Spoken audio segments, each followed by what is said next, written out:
сентября 2023 года в селе Солянка начали собираться те, кто хочет помочь ребятам на СВО. Количество желающих помогать каждый раз разное. Постоянных от 10 до 15 человек. Кто-то работает дома, вяжет носки и рукавицы. Посылки для бойцов отправляют регулярно. Уверены, помощь необходима. За столом в сельском доме культуры группа женщин проворно вяжут сеть. У каждой свое дело. Клуб объединил тех, кто хочет помочь бойцам. Первую сеть мы сплели 16-20 сентября 2023 года.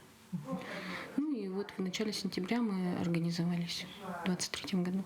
Мы же должны помочь нашим ребятам, помочь выжить на войне. Елена Григорьевна приходит часто, уверена, дело найдется каждому. Частенько с ней подходит и юный помощник. Время свободное, приходим сюда, помогаем. Сейчас нашлемники плетете? Да. А так сети, вяжем носки дома.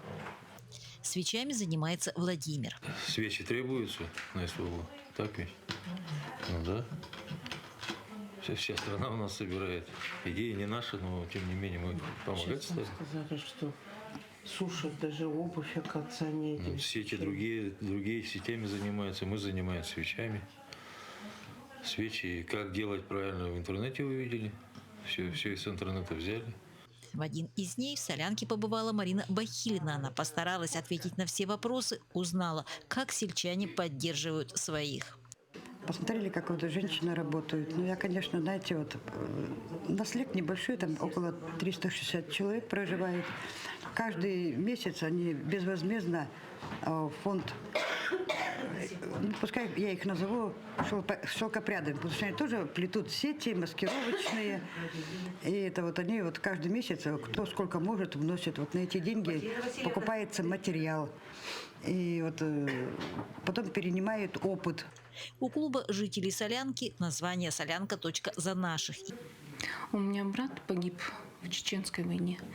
И я думаю, если бы в то время была бы также организована волонтерская работа, сколько бы жизней было спасенных в то время.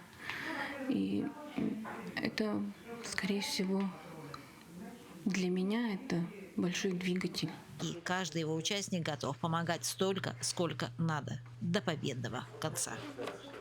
Сейчас, наверное, время тяжелое, да, как-то все мы переживаем, все ждем окончания военных действий, но надеемся, что все наши сыновья, мужья вернутся обратно домой, все живые и здоровые.